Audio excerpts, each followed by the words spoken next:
Hello friends, good morning. ನಾನು ಆಯಶಾ. ಇದು ನನ್ನ ಫಸ್ಟ್ ಡೇ ಆಫ್ ವ್ಲಾಗ್ ಆಗಿರುತ್ತೆ. ಸೊ ನೋಡೋಣ ಇವತ್ತು ಹೋಲ್ ಡೇ ನಾನು ಏನು ಮಾಡ್ತೀನಿ ಅಂತ. ಇದು ನನ್ನ ಮೋತಿ.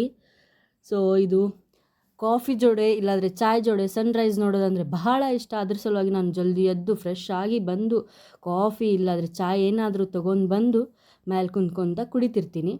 ನನ್ನ ರಿಯಾಕ್ಷನ್ ನೋಡ್ಬೋದು, ಯಾಕಂದರೆ ನಿದ್ದೆಯಲ್ಲಿ ಮಾಡಿದ್ದು ಚಹಾ ಬೆಸ್ಟ್ ಇದೆ ಅಂತ ನನ್ನ ಫೇಸ್ ರಿಯಾಕ್ಷನಲ್ಲೇ ಗೊತ್ತಾಗುತ್ತೆ.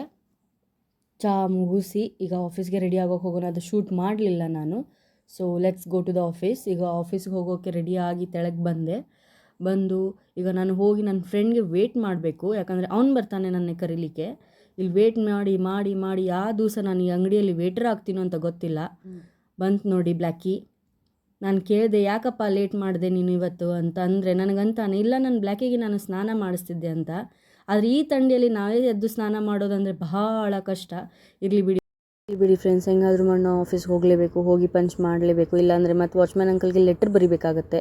ಹಿಂಗೆ ಮಾಡಿ ನಾವು ಆಫೀಸಿಗೆ ಬಂದ್ವಿ. ಕ್ವಾಂಟೀನ್ ಅಂಕಲ್ ಕಾಲ್ ಮಾಡಿ, ಬಾ ಅಮ್ಮ ಪುರಿ ಮಾಡಿದ್ದೀನಿ ಅಂತಂದ್ರೆ ಹೋಗಿ ಅದು ಪುರಿ ಮತ್ತು ಕಾಫಿ ಕುಡಿದ್ವಿ. ಆಮೇಲೆ ನಾನು ಶೂಟ್ ಮಾಡಲಿಲ್ಲ. ಡೈರೆಕ್ಟ್ ಮಧ್ಯಾಹ್ನ 1:30 ಆಗಿತ್ತು. ಊಟಕ್ಕೆ ಭಾಳ ಹಶು ಆಗಿತ್ತು. ಕ್ಯಾಂಟೀನ್ ಆಂಟಿ ಕಾಲ್ ಮಾಡಿ ಹೇಳಿದ್ರು, ನಿನ್ನ ಸಲುವಾಗಿ ನಾನು ಫಿಶ್ ತಂದಿದ್ದೀನಿ ಬಾ ಅಂತ. ಅದು ಹೋಗಿ ತಿಂದ್ವಿ.